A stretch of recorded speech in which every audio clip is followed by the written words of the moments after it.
Good morning, evening, afternoon, whatever it is for everyone. This is Royce Miller coming back at you with yet another fast food fave. Well, you see, it is November now. Well, for you. For me, it's not even Halloween yet. And I've been thinking about this. This month marks my 30th birthday, the big 3-0. Over the hill for some, not even cresting for others.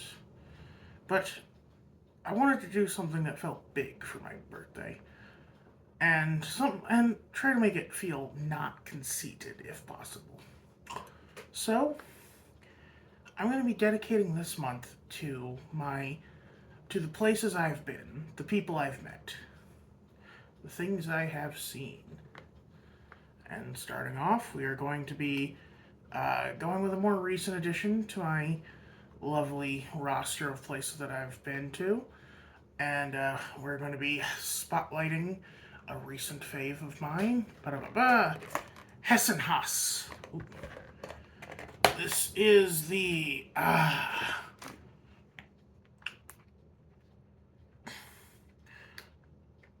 Black Forest Schnitzel. So what is Hessen Haus? Hessen Haus is a local bar and grill, well, a bar and restaurant in Des Moines, Iowa. It specializes in German cuisine. They are built in the old Des Moines train station. It's a beautiful long building. Kind of accentuates the eccentric, the kind of accentuates the eccentric design of it all. And I absolutely love the place because they put a bunch of Halloween decorations up and Hessen. It's you can kind of associate it with Sleepy Hollow if you are in such a mind too as I am. Anyway, what is this though? Well, this is one of Maria's favorite things: schnitzel with noodles.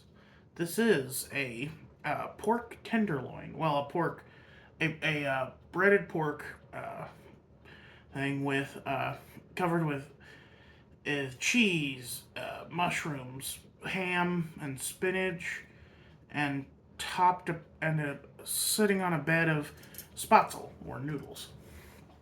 So without further ado, let's dig in. I've recorded a few things since then, but realized that I haven't really given an introduction to the idea of what I am doing here. Every fast food fave this month is going to be a restaurant that I've spent a good portion of my past at. That's not necessarily like one of the classics. Because I can go to McDonald's anytime, but I have to be in town for this. And Des Moines is the place of my birth, so this is an opportune place to start.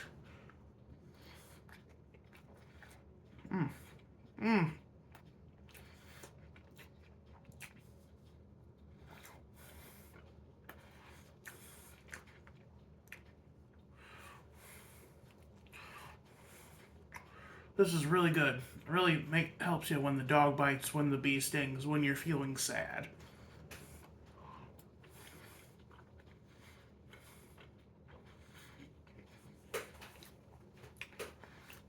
Now, Hessen Haus is actually a recent addition to my roster of things I love. The first time I went there, I do believe it was 2020 already. But Hessen Haus has been a staple of Des Moines for decades now. Because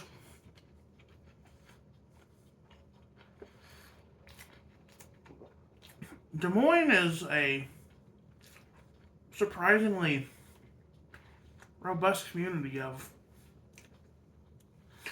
both German, Irish, and Italian ancestry. My grandpa, God rest his soul, used to be a mailman here. He is German Romanian, which I used to joke as a kid, like, "Oh, you went to kindergarten with Dracula."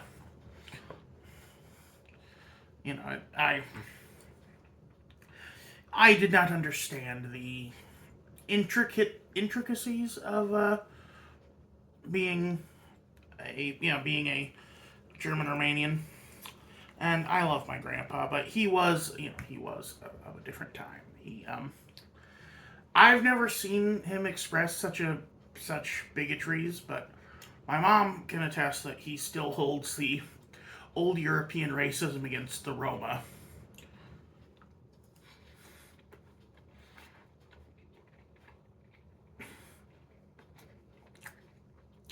And he would get apparently very incensed if you called him Romani and not Romanian.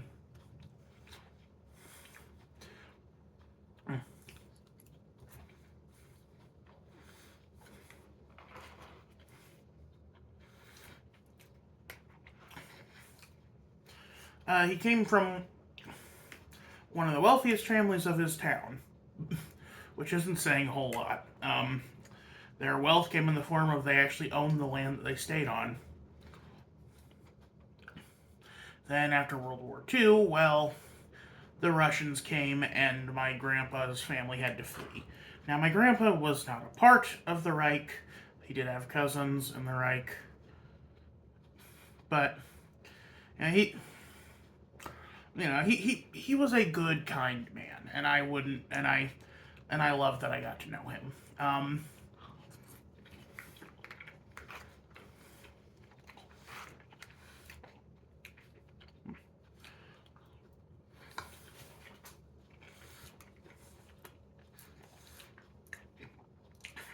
So he kind of bebopped around Europe for a couple years until he finally emigrated to the United States.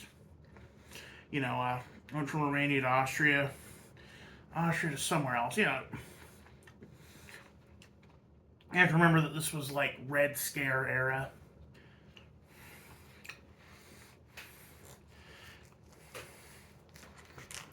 Man, this is massive too. Like, look at this. Look at this.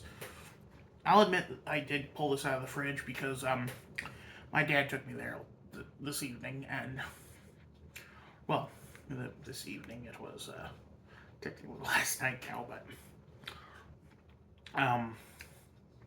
about 8 or 9 hours ago now, and we had a delicious meal, and I was like, oh, I should probably spotlight this for my channel because I love this place, and I did pay for it myself. My dad paid for our meal, but I paid for this one myself.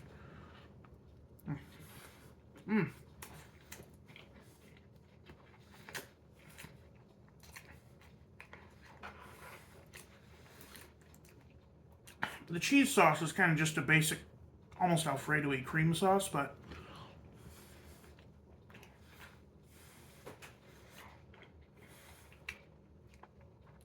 it adds a mildness to the earthy mushrooms, the crispy little bits of ham, the fried tenderloin, and the spinach. Like, everything just interplays so well.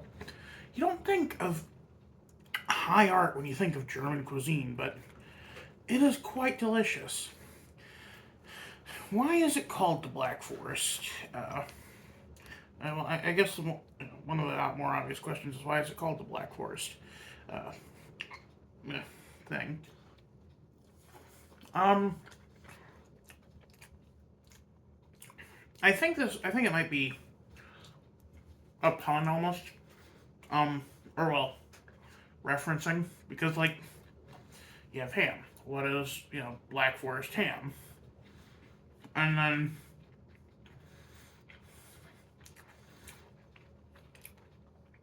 you have mushrooms and spinach to emulate the foliage of the forest. But this is just my theory. It's not like Wiener Schnitzel, which is a very classic European dish. My brother and I actually had an argument over this, where I thought it was called Wiener Schnitzel because it was made with veal. Joe said it was called Wiener Schnitzel because it was from Vienna. Now, he was right grammatically speaking, but I was also correct just because Wiener Schnitzel is traditionally made with veal. I do not like veal. I find it to be a sin against God to eat a baby, even if that baby is a cow.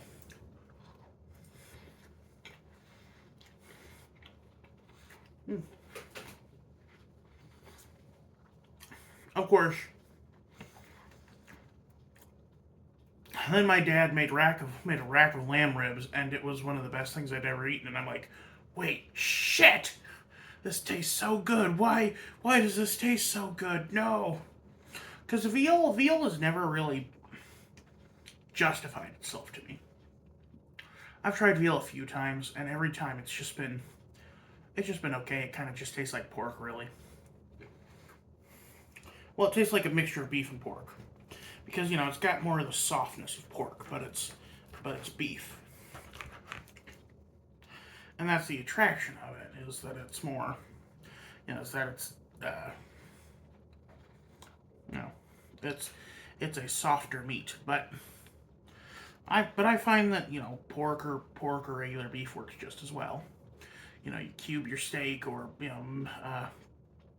chop it up, what have you. Mm.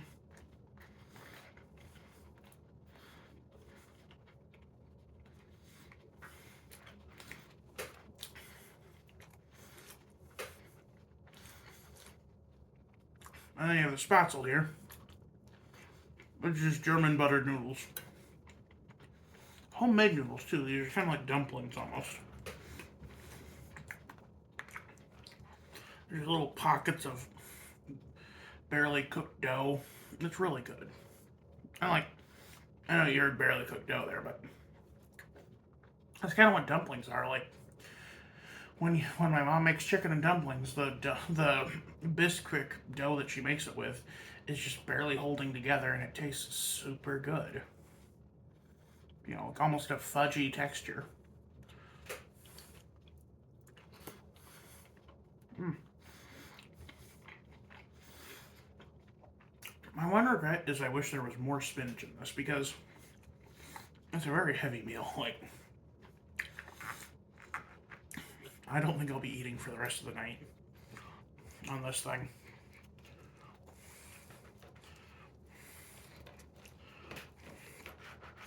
But I feel like some spinach would have really helped. Some more spinach, I mean, would have really helped make you feel a little better about what you're eating. Mm.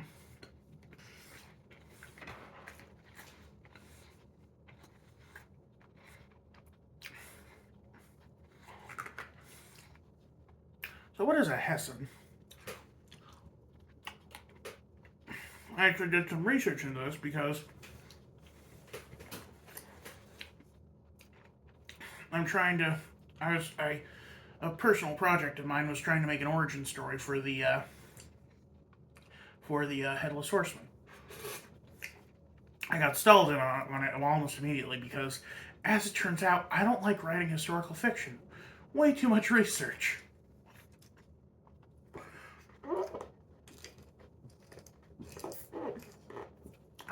Hessians are named after the Hesse region of Germany, where their base is located. And they're not traditional mercenaries. They're more of a National Guard. They're officially licensed by the military, or whatever you might call it. And they're loaned out to allies in times of need. So, when the British were having trouble with this arrogant bunch of colonies across the pond, they asked the Germans to send some Hessians, and the Germans were like, oh, sure, why not? It'll be fun. And the rest is history. So calling them mercenaries is technically not accurate. It implies a certain level of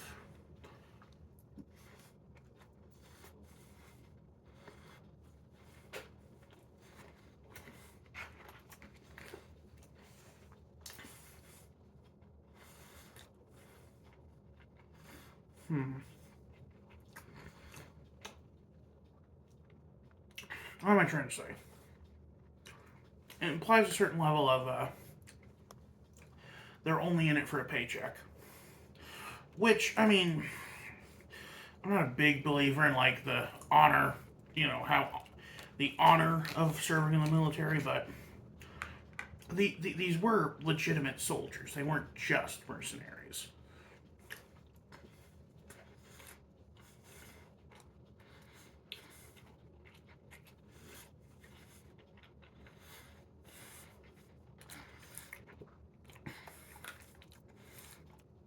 And what was my idea for a headless horseman uh, biography? I guess I pretend to hear you ask.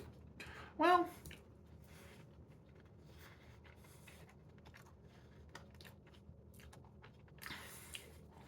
I thought it'd be interesting if, like, what if the horseman was, what, like, you always, you heard this sob story a million times where it's like, oh, the bad guy's not actually a bad guy. And, like, the original story implies that the horseman is just a myth and that Brom Bones had just dressed up in black colors and rode his horse Daredevil to scare Ichabod out of town.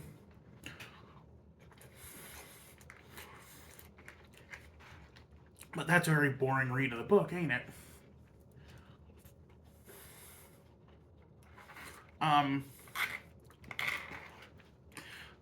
well, you see, there's this implied narrative, there's this implied ending in the book where someone mentions that Ichabod had actually found a wealthy widow and married her after he realized that Katrina Van Tassel was a no-go. For those who've only seen, like, who don't know, the book is basically about a shitty school teacher trying to get with a rich farm girl and fighting for her affections with the town hero, Brom Bones. Um,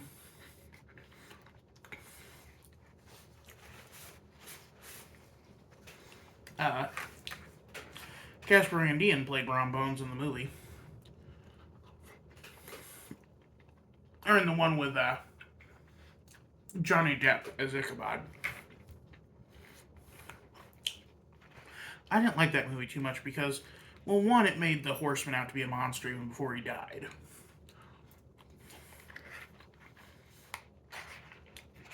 Having Christopher Walken wearing, like, sharp teeth props and stuff and just growling at the camera a bunch.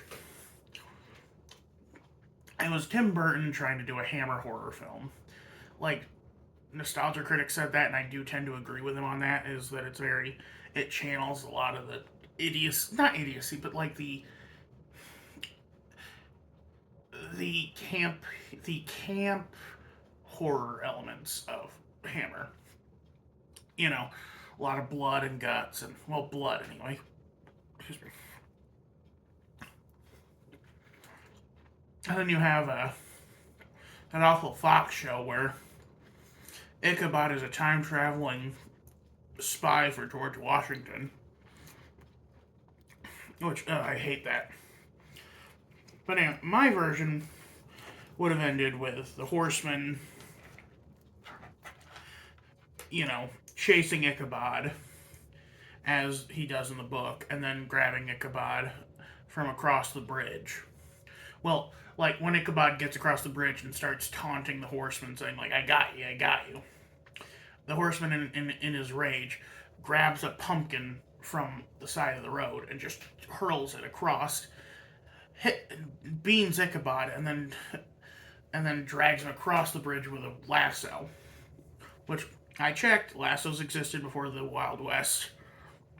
And then is about to kill him when Ichabod starts saying "spare me" in every language you can think of, including German. And the horseman's like, wait a minute, you can speak German. You might be useful to me. Which, yeah, may be a little bit of a ripoff of The Mummy, but I don't know. It leads to a better ending. Well, a better ending for the supernatural being in that scenario. Basically, the idea is his wife moved to the U.S. with him when he came to the U.S. to fight in the war, and now she's gone, and only his daughter is left, and she's now a widow. So he has Ichabod take the treasure he had sequestered to his daughter, since he can't do it, he's undead. And Ichabod meets the widow and does fall in love with her. So, basically the horseman sets up his daughter with Ichabod just kind of an accident. And yeah, I like the idea that it's just a sweet ending that allows the Hessian to finally be at peace because, in my version, he's a nobleman who was evicted from his house after daring to marry a commoner, uh, one of the maids, and became a Hessian to, make money so that they could so that they could stay financially solvent.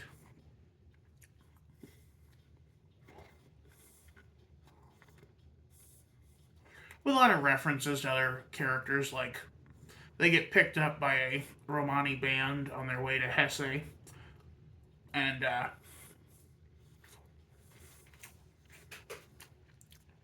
the leader's like, "Yeah, we wander around a lot, and we wintered in Romania once with a count, bit of an eccentric fellow.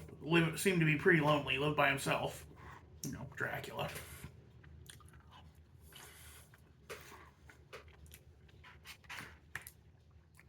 I love monsters, but I tend to personify them. I tend to tend to want to write them as human.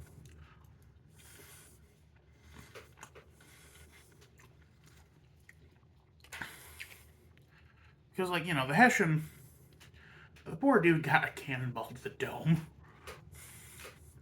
He doesn't know where the heck he is. He died in some foreign land that he didn't want to be in, fighting for a cause he didn't necessarily believe in.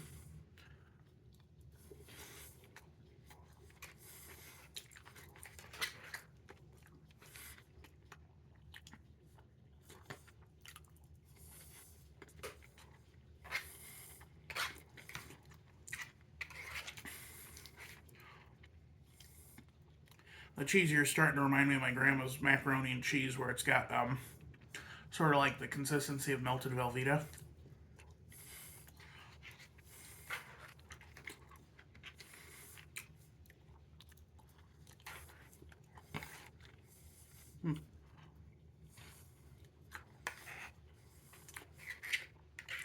But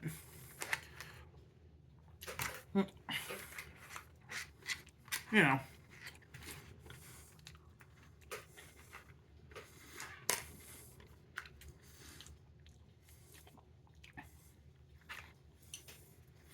I it's like I said in the past. I love monsters, not necessarily a big fan of horror though. So I like giving these monsters personality and you know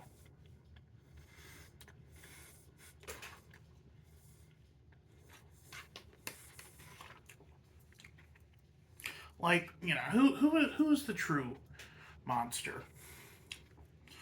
The Well, no, I shouldn't go into that, but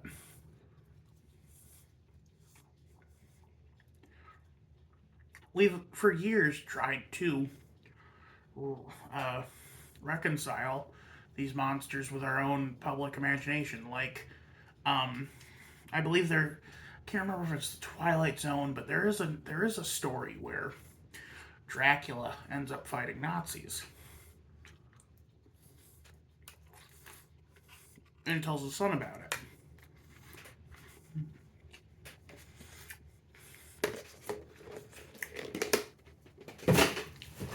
Which makes a little sense, actually. Given that the Nazis targeted the Romani and the Romani helped Dracula get back to his castle. Which, I mean, yeah, there's a bit of a anti-Ziganism there where it's like, oh, these travelers, these nomads are helping the undead monster escape justice, but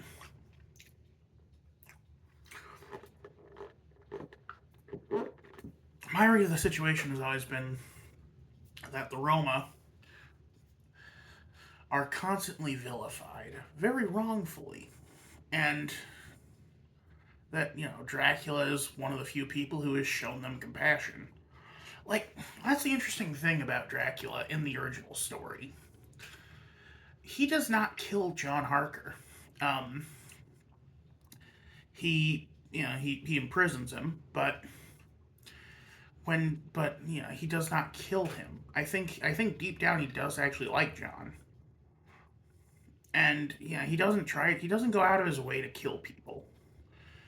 Um, well, except I think it's implied that he feeds his wives dead babies, but that might have been a comic book thing. Um, there is something in the book about how Lucy Westerner drinks the blood of children, which I really don't understand. Like, I prefer the whole, vampires are whoever they're attracted to sexually is who they want to feed upon. So, Dracula's wives target John, Dracula targets Mina and Lucy. The people who they want to, because the bite is sex. The bite is sex. That's the joke. Anyway, I am now finished with my meal, and I shall now return to what I was doing. Y'all have a good one. This is Royce Miller. I'm outie.